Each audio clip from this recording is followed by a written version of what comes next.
నమస్తే SV news కి స్వాగతం. ముందుగా బులెటిన్ హెడ్లైన్స్.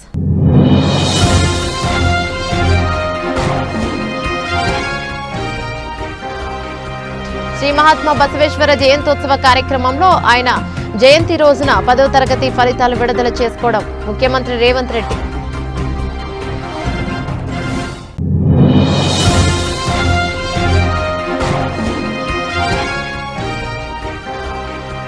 అంబర్పేటలో అంబేద్కర్ విగ్రహావిష్కరణ చేసిన మంత్రి పొన్నం ప్రభాకర్.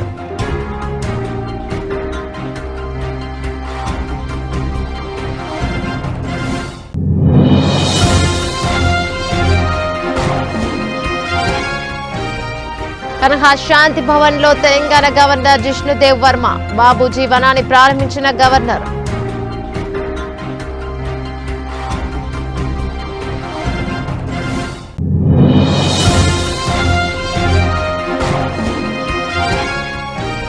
విశాఖ సింహాచలం ఘటనపై కేఏపాల్ ఆగ్రహం.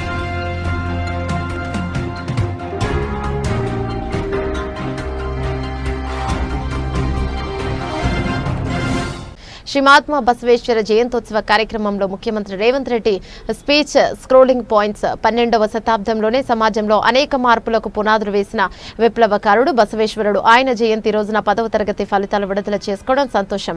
బసవన్న స్ఫూర్తితో మా ప్రభుత్వం పనిచేస్తోంది.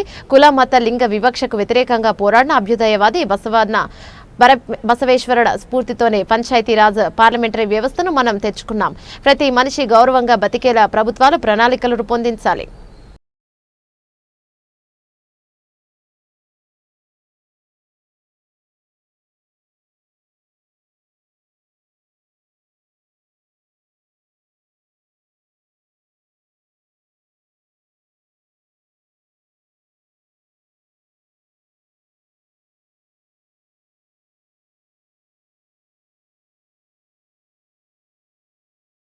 ద్వారా కానీ ఒక్కటి మాత్రం నాకు అర్థమైంది, నా పేరు తీసుకొని కూడా ధైర్యం రాలే. మొత్తం ప్రసంగం మీరు గమనించండి, ఎక్కడైనా పేరైనా తీసుకున్నాడా? మా కాంగ్రెస్ పార్టీ కార్యకర్తల బలం ఏందో దాన్ని బట్టి అర్థమైంది కదా.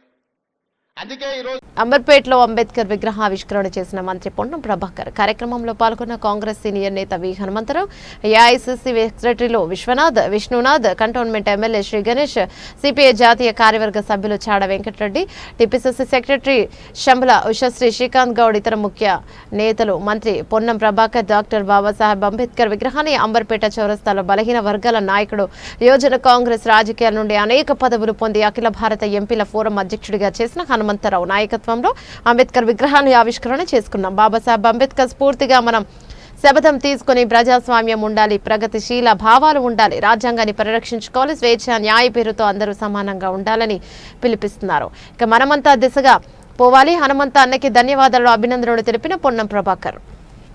డాక్టర్ బాబాసాహెబ్ అంబేద్కర్ గారి విగ్రహాన్ని ఈరోజు అంబర్పేట చౌరస్తాలో బలైన వర్గాల నాయకుడు, యువజన కాంగ్రెస్ రాజకీయాల్లో నుంచి అంచెలంచెలుగా ఎదిగి అనేక పదవులు పొందినప్పటికీ సామాజిక న్యాయం పేరు మీద అఖిల భారత బలహీన వర్గాల ఎంపీల అధ్యక్షుడిగా ఒక ఆలోచనతో ఉన్నటువంటి పెద్దలు హనుమంతన్న గారి నాయకత్వంలో ఈరోజు మనం ఈ అంబర్పేట చౌరస్తా మీద అంబేద్కర్ గారి విగ్రహాన్ని ఆవిష్కరించుకున్నాం. 5-6 సంవత్సరాల పోరాటం, ఆ పోరాటం పంజగుట్ట చౌరస్తాలో నుంచి ఈరోజు అంబేద్కర్ విగ్రహాన్ని అంబర్పేటలో ప్రారంభం చేసుకునేదాకా కొనసాగింది. ఇవాళ హనుమంతన్న ఆత్మ మనసు అన్ని శాంతి పడ్డాయనుకుంటా ఉన్నా. ఎందుకంటే ఏ సమావేశం పెట్టినా, ఎక్కడేం మాట్లాడినా ఏమైందిరా బాడి నా హనుమంతన్న అంబేద్కర్ విగ్రహం అని మాట్లాడే హనుమంతన్న. ఇలా పెద్దలు కాంగ్రెస్ పార్టీ ఆర్గనైజేషన్ సంబంధించి ప్రధానమైన ఇద్దరు వ్యక్తులు, ఏఐసిసి కార్యదర్శులు విష్ణునాథ్ గారు, పెద్దలు గణేష్ ఎమ్మెల్యే గారు, గౌరవనీయులు మాజీ శాసనసభ్యులు, ఈరోజు నేను హుస్నాబాద్ ప్రాతినిధ్యం వహిస్తున్న నియోజకవర్గానికి శాసనసభ్యుడిగా ఆ ప్రాంత ప్రజల యొక్క అనేక సమస్యలు పరిష్కరించినటువంటి చాడ వెంకరెడ్డి గారు, బలైన వర్గాల ఉద్యములు జాతుల శ్రీనివాస్ గారు ఇంకా వేదిక మీద ఉన్న అందరి పెద్దలు ఇక్కడికి విచ్చేసినటువంటి అంబేద్కరిజం లేదా బహుజన విధానాన్ని విశ్వసించే మీ అందరికీ కూడా పేరు పేరున నా హృదయపూర్వక నమస్కారం తెలియజేస్తూ హనుమంతరావు స్టాచ్యూ ఇవ్వాలని పంజగుట్ట పోలీస్ స్టేషన్ చెప్పడం జరిగింది. ఆ తర్వాత నేను పోయిన కేటీఆర్ దగ్గరికి నేను బట్టి విక్రమార్క అదేవిధంగా శ్రీధర్ బాబు పోయాము. ఆయన ఎంత ప్రేమ చూపించిందంటే హనుమంతలా నువ్వు పెడతావా, నువ్వే పెట్టే, కానీ నాది 125 అడుగులు అయినాక ఏది 14th ఏప్రిల్ అయిపోయినాక నువ్వు పెట్టుకోవాలి. నిజమే అనుకున్నా, నాకేం తెలుసు, కానీ దానికంటే ముందే పెట్టేసి వేరే వాళ్ళు, అది మీ అందరికీ తెలుసు.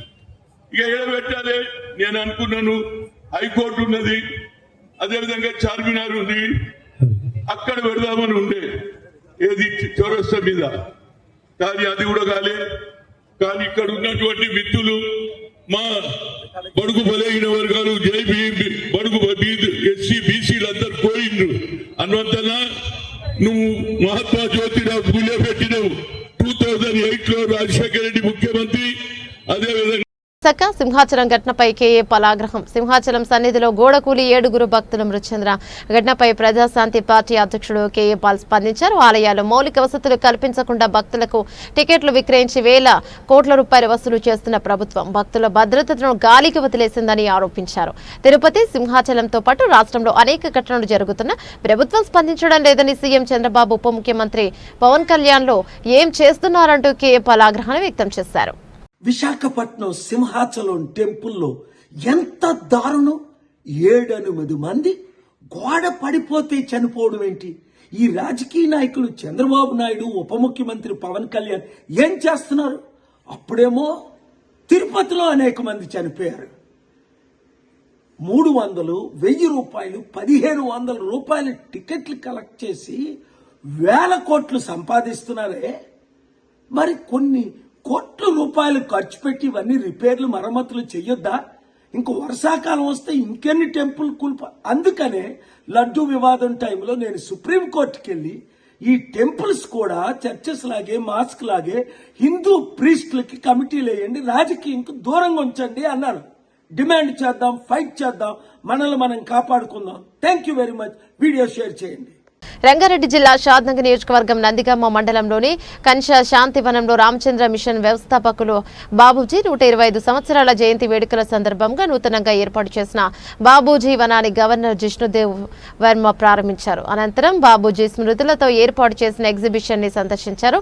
అనంతరం ధ్యాన మందిరంలో 20,000 మంది అభ్యాసికులతో పాటు ఆన్లైన్లో మరో 1,00,000 మంది అభ్యాసకులు ధ్యానంలో పాల్గొన్నారు. కార్యక్రమంలో గవర్నర్తో పాటు రామచంద్ర మిషన్ అధ్యక్షులు దాజీ షాజ్ నగర్, అలాగే ఎమ్మెల్యే వీర్లపల్లి శంకర్ పాల్గొన్నారు.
మహారాష్ట్ర నాస్కోలో పోలీసుల నుండి తప్పించుకొని పారిపోయిన నిందితుడు క్రిష్ షిండే ఒక దాడి కేసులో కోర్టులో హాజరుపరిచి పోలీస్ స్టేషన్ కు తీసుకొస్తుండగా పోలీసులను తోసేసి తప్పించుకున్న క్రిష్ షిండే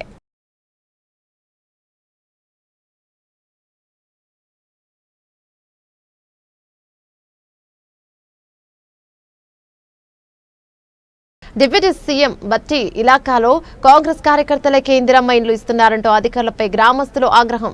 మదిర నియోజకవర్గం గోవిందాపురం ఎల్ గ్రామంలో ఇందిరమ్మ ఇళ్ల జాబితాపై అధికారులను నిలదీసిన గ్రామస్తులు కేవలం కాంగ్రెస్ పార్టీ వాళ్ళకు మాత్రమే ఇల్లు మంజూరు చేయడం ఏంటంటూ రాజకీయాలకు అతీతంగా అర్హులైన పేదలకు ఇందిరమ్మ ఇల్లు ఇవ్వాలని గ్రామస్తుల ఆగ్రహం.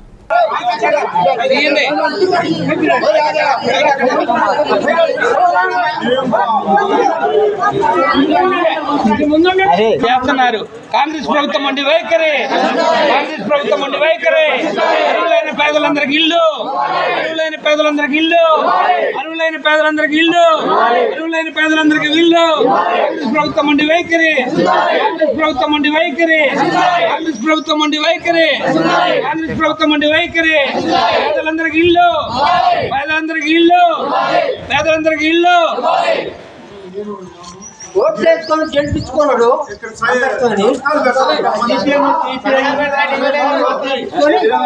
10 నెలలుగా ఫీజు రీయింబర్స్మెంట్ బకాయిలు విడుదల. ప్రభుత్వం రోడ్డున పడుతున్న విద్యార్థులను పరీక్షలకు కూడా అనుమతించని ఇంజనీరింగ్ కళాశాల యాజమాన్యాలు. మార్కాపురంలో ఇందిరా ఇంజనీరింగ్ కళాశాల యాజమాన్యం ఫీజులు కట్టలేదనే నెపంతో విద్యార్థులకు హాల్ టికెట్లు ఇచ్చేందుకు నిరాకరణ. దీంతో పరీక్ష రాయలేకపోయిన సుమారు 100 మందికి పైగా ఇంజనీరింగ్ ద్వితీయ సంవత్సరం విద్యార్థులు. మాకు ఫస్ట్ ఏం చెప్పారంటే జాయిన్ అయ్యేటప్పుడే యూనివర్సిటీ ఫీజు మీరు కట్టుకోవాలి, జేవిడి పడితే మాత్రం మీరు కట్టాలి, అంతే, అంతకు మించి మీరు ఎక్కువ అమౌంట్ పే చేయాల్సిన అవసరం లేదు, మీకు ఎటువంటి ప్రెజర్ పెట్టమని చెప్పారు. ఇప్పుడు మా దగ్గర బాండ్ పేపర్స్ కూడా ఉన్నాయి. వాళ్ళు ఇప్పుడు ఏమైనా ప్రెజర్ చేస్తున్నారంటే 1 lakh కడితే తప్ప మేము మీకు హాల్ టికెట్స్ ఇయ్యము అని చెప్పారు. సర్లే అని చెప్పి ఇస్తారేమో అని చెప్పి 10:30 వరకు వెయిట్ చేసాం. అయినా కూడా వాళ్ళు రెస్పాండ్ కావట్లేదు. సార్ వాళ్ళు అయితే అస్సలు రెస్పాండ్ కావట్లేదు. ఇప్పుడు మాకు 2 పరిష్కారాలు కావాలి. ఓటీ ఎగ్జామ్ ఉంది మాకు, ఇప్పుడు దానికి పాస్ చేపిస్తారా ఒకటి, లేదంటే ఇప్పుడు మనం లోపలికి ఇన్వాల్వ్ చేపిస్తారా 2, అంతే సార్. మాకు సబ్జెక్ట్ ఫెయిల్ అయినట్టు, ఇంకా మాకు సొల్యూషన్ కావాలి సార్. చదువుకుంది వేస్ట్, అబ్సెంట్ అయినట్టు fail. Sir amount government amount పడి మేము కట్టుకోకుండా ఉంటే మా తప్పు ఉండేది సార్. దాని అమౌంట్ పడుకోకుండా మమ్మల్ని అడుగుతున్నారు, పేరెంట్స్ కి ప్రెజర్ పెడుతున్నారంటే మేమేం చేయలేము సార్ దానికి.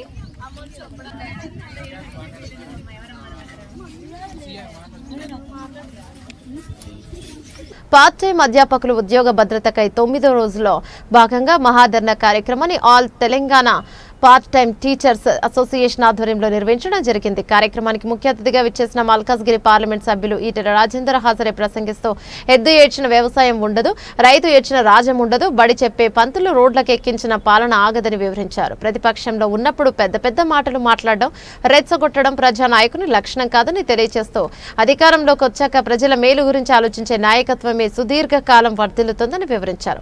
ఈ విషయమై 2 రోజులలో సీఎంతో మాట్లాడి పరిష్కారానికి చర్యలు తీసుకునేటట్టు చర్చిస్తానని హామీనిచ్చారు. డాక్టర్లకు మరియు టీచర్లకు అనుభవమే అత్యంత ముఖ్యమైన గీటురాయని తెలియజేస్తూ పార్ట్ టైం టీచర్స్ అందరినీ పర్మనెంట్ చేయాలని ప్రసంగించారు. ఉద్యోగ భద్రత కల్పించండి, మినిమం టైం స్కేల్ ఇవ్వండి, రేపు జరిగేటటువంటి రిక్రూట్మెంట్ లో మాకు ప్రాధాన్యత ఇవ్వండి. రిక్రూట్మెంట్ చేసినా మమ్మల్ని రిక్రూట్ చేసిన తర్వాత చేయండి. దానికంటే ముందు నేను చేస్తున్నది ఏంటంటే, ఇప్పటి వరకు 15-20 ఏళ్లుగా బెట్టి చాకరీ చేయించుకున్నారు. దానికి ప్రతిఫలంగా దాన్ని కాంపన్సేట్ చేస్తూ మానవత్వం ఎట్లయితే అని చెప్పి అడిగే అవకాశం. ఇవాళ మీరే కాకుండా మీ తమ్ముళ్ళు కూడా ఉన్నారు డిగ్రీ కాలేజీలో, జూనియర్ కాలేజీలో, గెస్ట్ లెక్చరర్. నేను లాస్ట్ అసెంబ్లీగా దాంతో క్లోజ్ అవుతుంది. నా లాస్ట్ అసెంబ్లీలో మాట్లాడినాను. మేధావుల జీతం ముఖ్యమంత్రి గారు ఇప్పటికైనా బేజాలు పక్కకు పెట్టి ఈ గెస్ట్ లెక్చరర్లు, ఈ పార్ట్ టైం లెక్చరర్లు, కాంట్రాక్ట్ లెక్చరర్ల కన్నా కనీసం వాళ్ళకు పే స్కేల్స్ ఉన్నాయి కాబట్టి అట్లీస్ట్ వాళ్ళకి ఉద్యోగ భద్రత ఇవ్వండి. ఆన్ టార్గెట్ సమాన పని సమాన వేతనం ఏమని చెప్పుకోలేడం మనం. అప్పుడు వాళ్ళకు కూడా ఇస్తే ఇంత హెల్త్ కార్డు కూడా ఇవ్వండి, వాళ్ళకు కూడా ఇస్తే పర్మనెంట్ ఉద్యోగులకు ఇచ్చే కూడా ఫెసిలిటీస్ ఇవ్వండి అని చెప్పి అడిగినాం.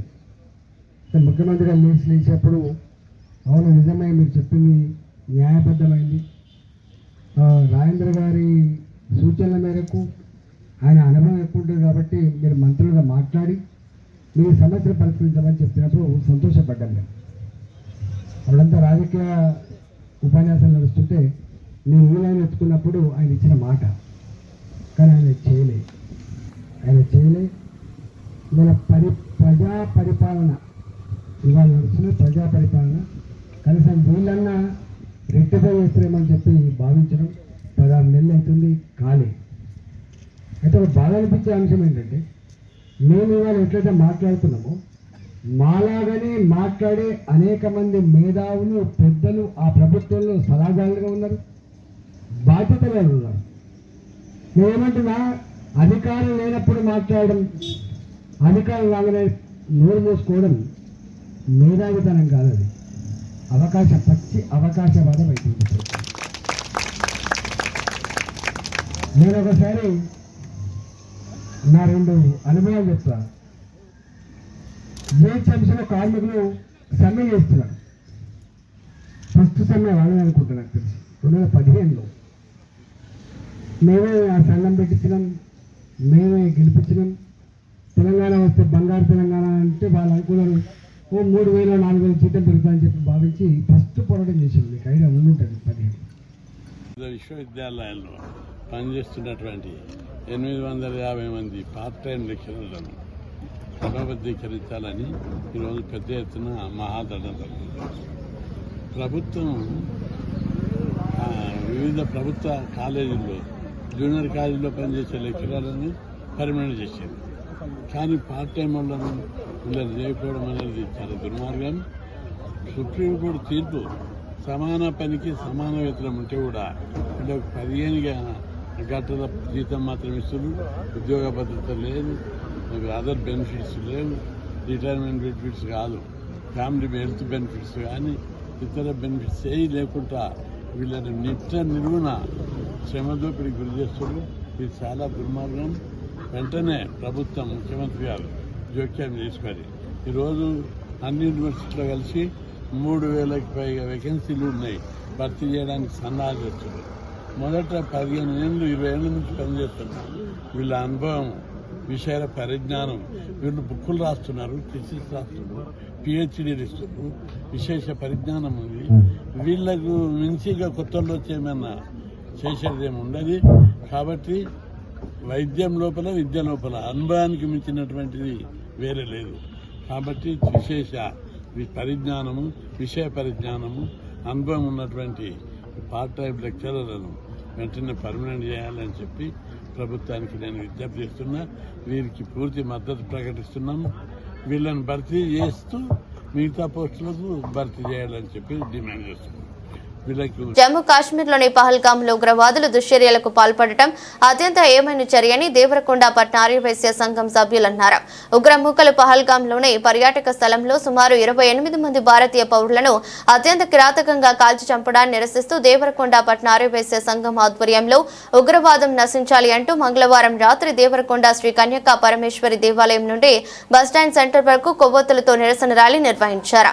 ఈ సందర్భంగా నాయకులు మాట్లాడుతూ పట్న ఆర్యవైశ్య సంఘం నాయకులు మాట్లాడుతూ కార్యక్రమంలో పట్న ఆర్యవైశ్య సంఘం అధ్యక్షులు చీదల్ల వెంకటేశ్వరులు, కార్యదర్శి సముద్రాల ప్రభాకర్, కోశాధికారి కొత్త సుబ్బారావుతో పాటు గౌరవ అధ్యక్షులు ఆర్యవైశ్య సంఘం నాయకులు, కార్యవర్గ సభ్యులు పాల్గొన్నారు.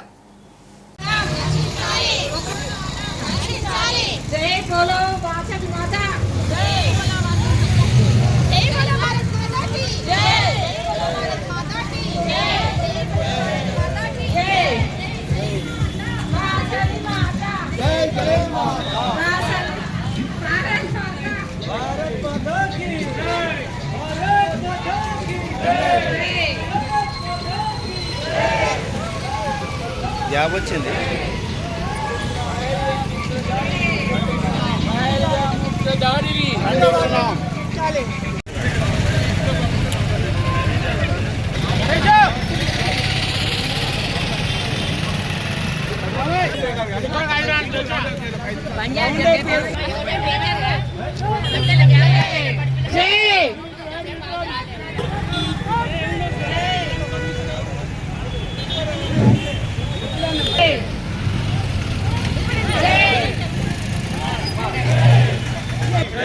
भारत माता की భారత్ మాతా కీ జై బోలో భారత్ మాతా కీ నశించాలి నశించాలి నశించాలి జై బోలో భారత్ మాతా కీ జై జై బోలో భారత్ మాతా కీ జై బోలో భారత్ మాతా కీ జై బోలో భారత్ మాతా నశించాలి నశించాలి నశించాలి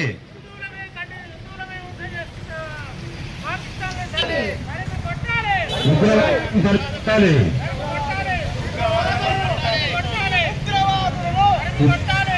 భారత్ మాతా భారత్ మాతా జై జై మాతా జై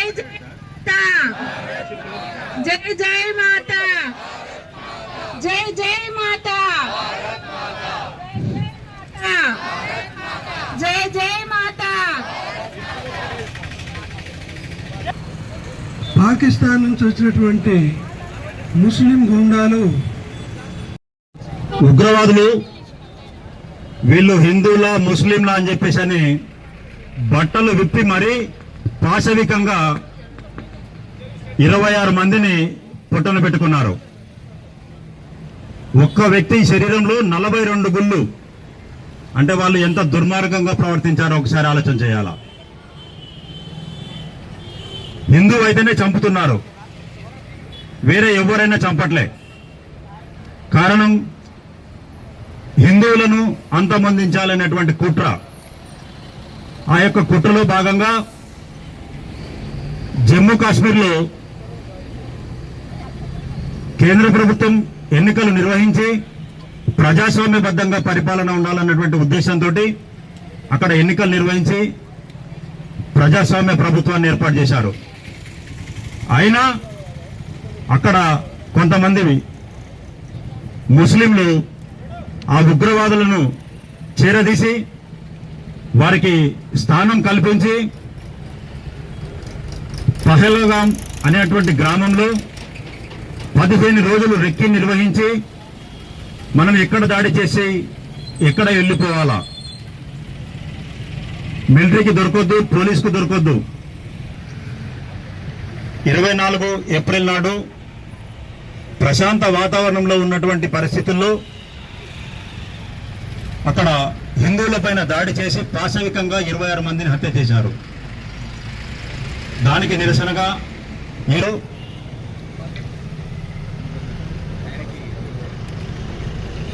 ఆర్యవైశ్య సంఘం, Vasavi club, Vanitha club rally నిర్వహించడం జరిగింది. 26 మంది హిందువులను పొట్టన పెట్టుకున్నటువంటి దుర్మార్గులను కఠినంగా శిక్షించి అవసరమైతే భూపటంలో పాకిస్తాన్ అనేటువంటి దేశమే కానరాకుండా చేయాలి. తీవ్రవాదులను పెంచి పోషిస్తూ వారు దరిద్రాన్ని అనుభవించుకుంటూ అక్కడ ప్రజల బాగోగులు పట్టించుకోకుండా తీవ్రవాదానికి సహకరిస్తూ బయట దేశాల మీద ఇబ్బందులు కలిగిస్తున్నారు. భారతదేశం ఆర్థికంగా ఎదుగుతున్నటువంటి పరిస్థితుల్లో వాళ్ళు తట్టుకోలేక ఈ రకమైనటువంటి దుశ్చర్యలను, ఉగ్రవాదులను ఎగదోసుకుంటూ దేశంలో ప్రశాంత వాతావరణాన్ని విచ్ఛిన్నం చేసుకుంటూ పబ్బం గడుపుకుంటున్నారు.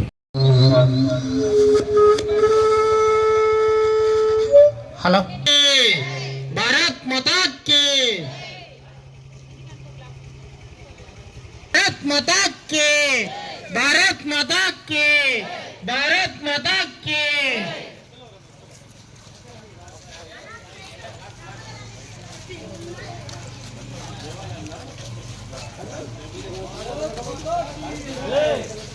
లైన్లో రావాలి.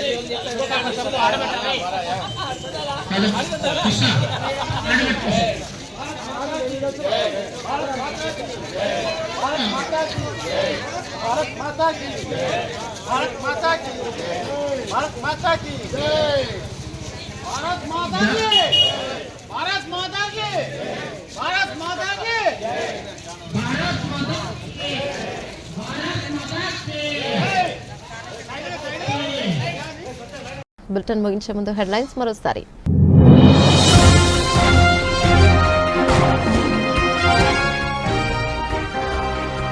శ్రీ మహాత్మా బసవేశ్వర జయంతోత్సవ కార్యక్రమంలో ఆయన జయంతి రోజున 10వ తరగతి ఫలితాలు విడుదల చేసుకోవడం ముఖ్యమంత్రి రేవంత్ రెడ్డి.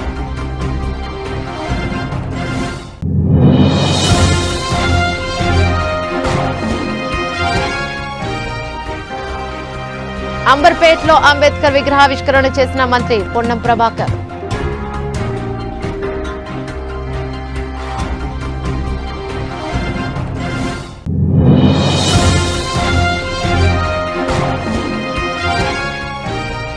కనహా శాంతి భవన్ లో తెలంగాణ గవర్నర్ జిష్ణుదేవ్ వర్మ బాబూజీ వనాన్ని ప్రారంభించిన గవర్నర్.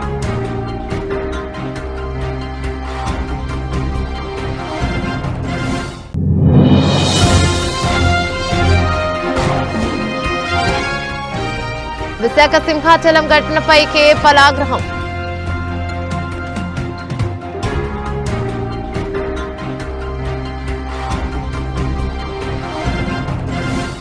ఇవి బులెటిన్ డీటెయిల్స్. మరో బులెటిన్లో మళ్ళీ కలుసుకుందాం. అంతవరకు సెలవు. నమస్తే.